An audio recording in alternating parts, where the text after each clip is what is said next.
Some brands are legendary.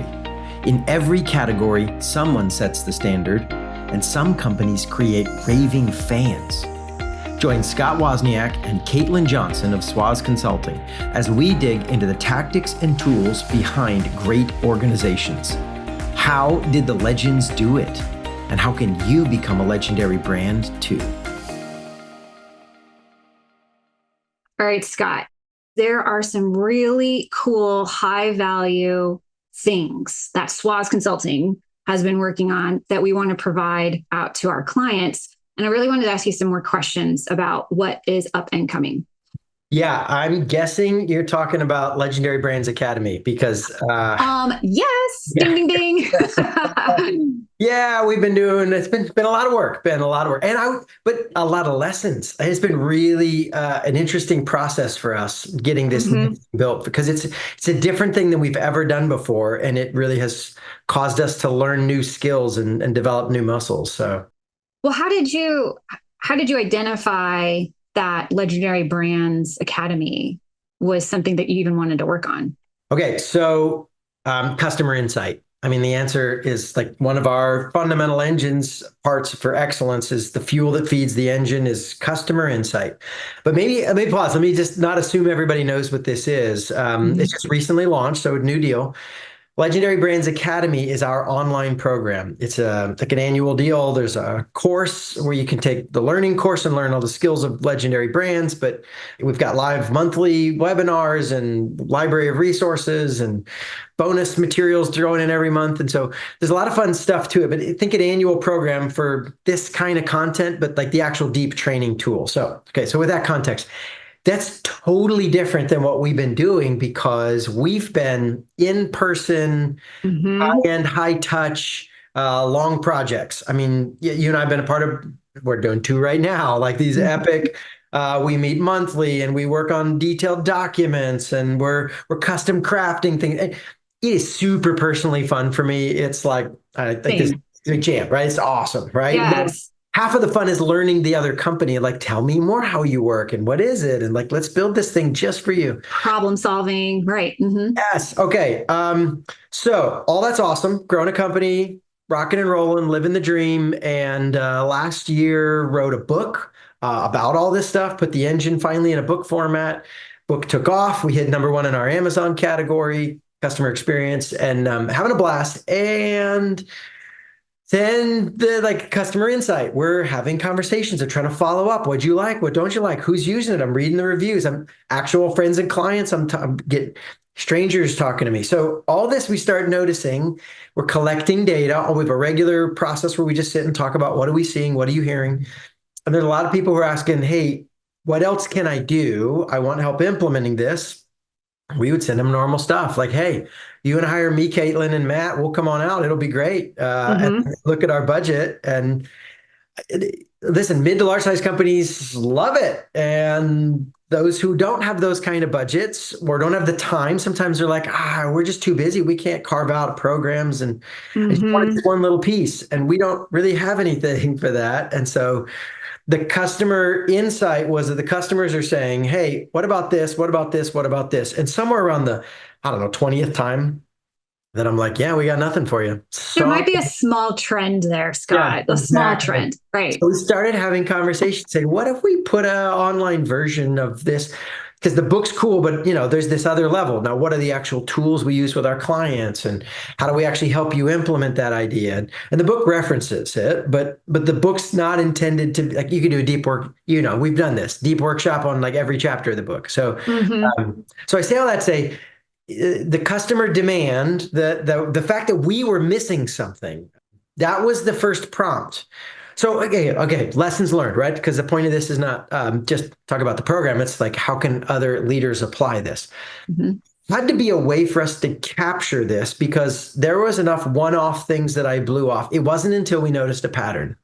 I would talk to people, Matt Sprague would talk to people, Leanne would talk.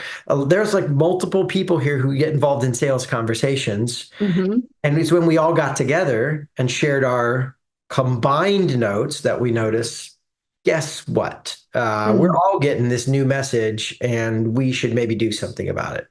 So you touched on something really important back on customer insights, because one, you've got to collect the information, which all of us have been, right? Getting the insights of, what is the client saying, and or new inquiries from new clients who purchased the book, right? Yeah, And wanted yeah, to get more information, but may not have the budget and had, resource constraints, don't have the time to get a whole right. team into a room.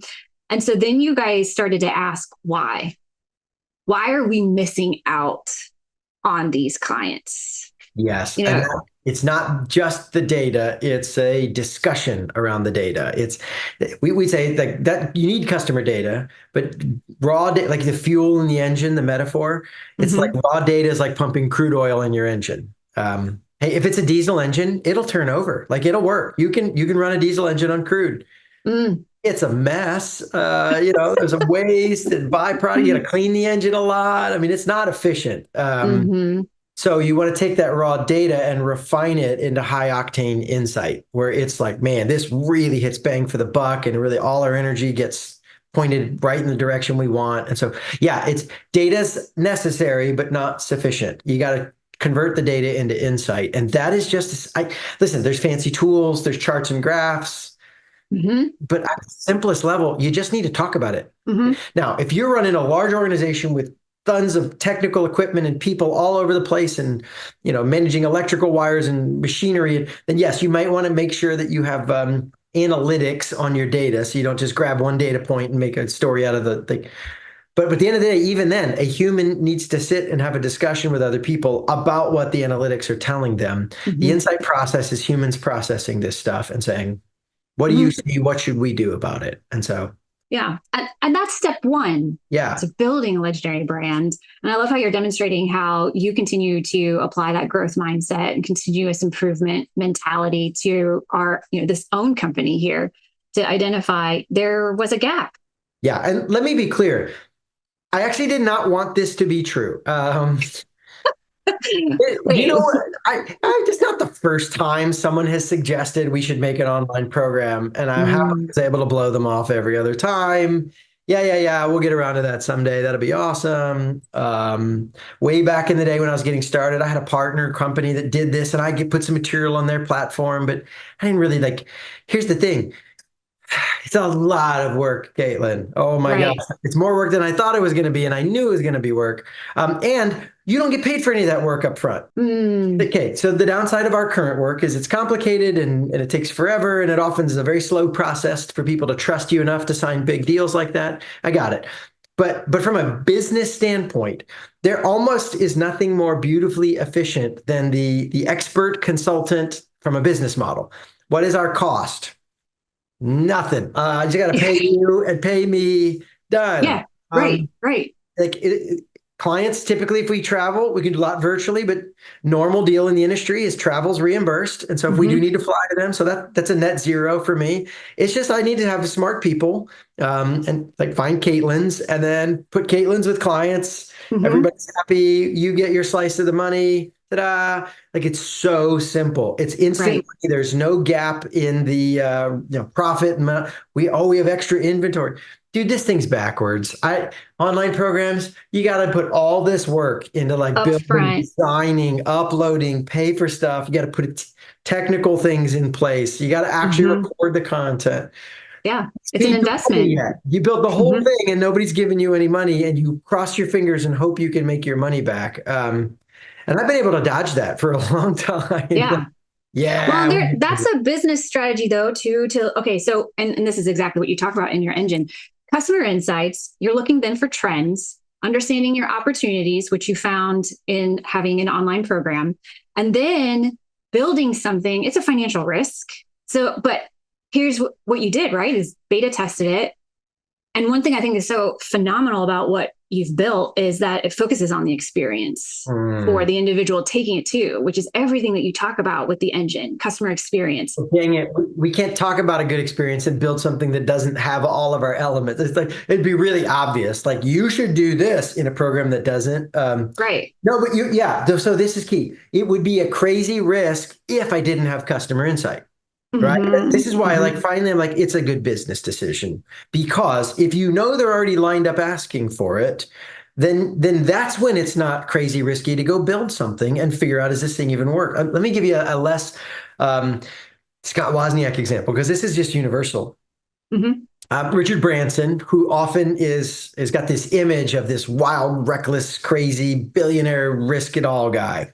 Right. Actually, if you look at his business, he's a PR master. He creates this image, but his actual practices are incredibly hedge the risk, test the market. I only put money in if I know this thing is going to exist.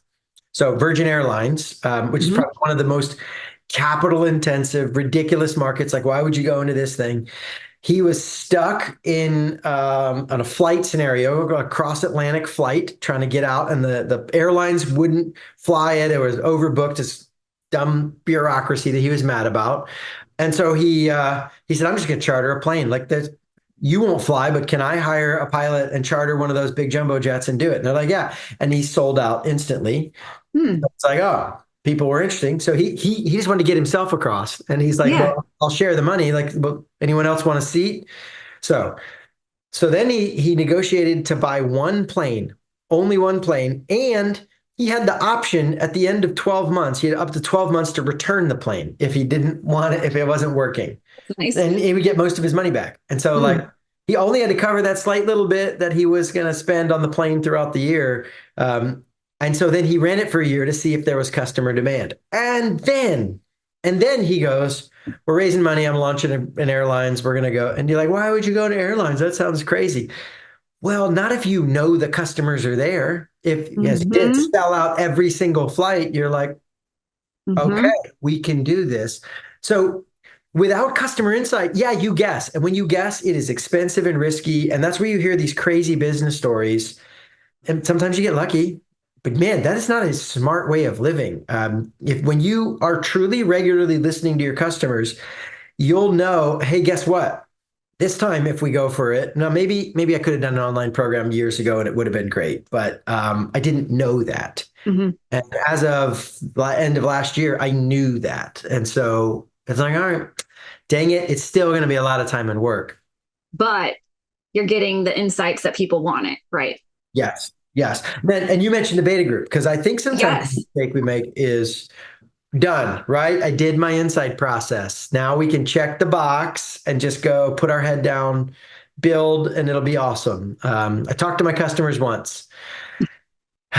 Nope, nope, not even close. If only it could be that easy. But, there's a process to it, right? You've got to test it out further. And so we built a course and we put a beta group into it, and they gave us a bunch of things we needed to fix. I love your transparency on that because I feel like the Hollywood version, right? The social media, the every other podcast's version is, and we were successful. So follow this, pattern. Here you yeah, go. yeah. But the learnings through the process is just so critical in order to be legendary and to stick around, to be sticky.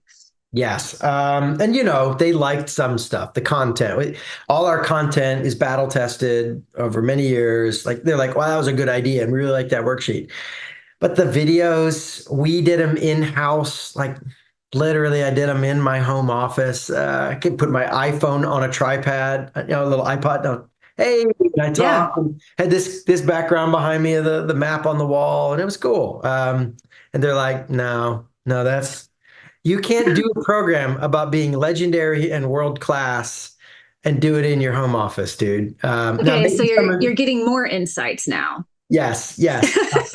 Now, maybe some of you listening, you've got a home office that would be legendary. Mine's Mm, not. I mean, mine's nice, but it's not. I mean, I didn't even have like sound dampeners or that slight little echo. It's just tiny right. little things. And they're like, listen. So, this would be an interesting insight, I think, for a lot of folks. Some products, some projects are bell curve versus power curve. And this really changes what you listen to and what you don't listen to. So, customer insight principle when you're processing. Okay, Hmm. so bell curve, right? It's the big lump in the middle, and then it kind of drops off at the end, kind of an upside down U, right? Hmm. It's shaped like a bell. Well, most of the folks are in the middle, and you get to the edges, and those extreme cases, they have diminishing returns. So you're not going to get a lot more benefit. There's not a lot of them out there. An example might be a restaurant. A restaurant business is really bounded by bell curve laws because no matter how amazing that restaurant is, you're still constrained by the people who can physically get to you for dinner. So, Yeah. Okay. you and I don't live in the same town, Charlotte, Atlanta areas, right? Hmm. Maybe you got one that's mind-blowingly awesome. I might try to get out there once or twice a year because it's the best thing I've ever eaten, but I can't come weekly and live here. Um, so there becomes a limit. You listen to your edge crazy cases. Also, I can't eat 7 meals a day. I mean, I know maybe I could, but I don't even know if Yeah. I physically could eat full seven. Maybe with training. Some of you Yeah. are like, you know what? Which You can get there, Tony. it's a What do skill. you? Don't give up on your dreams, man. Have you seen those hot dog challenges with Oh, John they had to McGraw? have trained. They had to have trained. Oh yeah, yeah. It's a serious thing. Okay, so I am not currently capable of 7 meals, but there's a limit at which the raving fan of a restaurant just hits limits. Mm. And honestly, that's our other stuff because it's in person. Hmm. Original deal is more bell curve. The edge cases, there's only so much we can do with them, right? Yeah. Well, online programs don't have those physical constraints. They Hmm. are governed by power curve laws. And the power curve is like the exponential curve. It's long and lean, and then it just suddenly the curls up and then spikes. And so this says in this category, in this industry, the top 10% will make more impact results and have followers than the rest of the 90% put together. Oh, wow. And the top 1% will be more Hmm. than the other 99% put together. Mm. Hmm. The obvious example most think of is in music. There Hmm. are hundreds of thousands of people trying to be pro, making music, putting it on iTunes and Spotify. All that's happening right now. 10% of those artists are getting most of the plays. 1%, 0.1%. Taylor Swift is getting I more was, than I was just gonna say everybody. Taylor Swift. Come on, right? Like, we got to go there. She's getting more plays than everybody else combined, right? Like, Uh-huh. because there's no physical constraint. If you listen to a Taylor Swift song, it doesn't keep me from listening to it. So the better you do, the more outsized the results are. So if you're in a bell curve scenario, the more effort you push, like getting from 85 to 90% excellent, 90% to 95%, you actually end up spending more and more. It is universally harder to go up when you get to the top. That 90 to 95% is a lot of work. Hmm. 95 to 98% is even more work than that. Mm. Yes. And in many cases, it's diminishing returns. You're like, Hmm. I'm not getting a lot out of it. I'm putting more in. If you're in a power curve scenario, that last 5% is not going to get you of excellence, is not going to get you 5% more results. It could get you 500% more Yeah, I was gonna results. say like 5x, right? Yes, it's Hmm. Hmm. huge difference. And so our first videos were fine, but they weren't impressive. Hmm. And it's like, dang, it is going to be a lot. I'm going to have to hire a professional video crew, and I got to prep scripts and do all this stuff. And I got to go to a studio, and I don't want to do all that. That was your thought years ago, right? That was my thought like months ago, Caitlin. Months ago. I was like, Months what if ago. I did version one in the basement here? Like, yes, home office. Yeah. Yeah, so we were like, if we're gonna talk about world class crap, we now maybe what my problem is, Caitlin, is I should have done a course on how to be legendarily cheap, and then we could have done a Ray Basement program. Like, Well, we keep those recordings, right? That's a different target someday, audience. someday we're gonna talk about how to spend the least amount of money on your product, and I am ready for that. But that's not Unfortunately, what you stand for, right? oh Yeah. goodness, No. yes. So we redid the whole course. We like seriously, every single video got reshot, refilmed, re-edited, changed the graphics. I brought on not just one, two professional film folks, two different vendors, like a team each. They work on this stuff because a customer told me this mattered. Uh-huh. Right. Right. Yeah. Because you got the insights that it was one needed. Then you tested and got some more insights Yeah. that it wasn't quite what they needed, but it was on the right track. Made some edits, created more of an experience, Yes, right? but they gave me good insight. So it's not all complaints. One of the things we learned in that process, some folks, they're smart people went through the program and they were like, you should think about a subscription program Mm, ongoing, not a mm. one-time course that's one and done. And then you have to read every time you put, what if you, do you have enough content that you could put stuff out all year long and just make this like a living thing?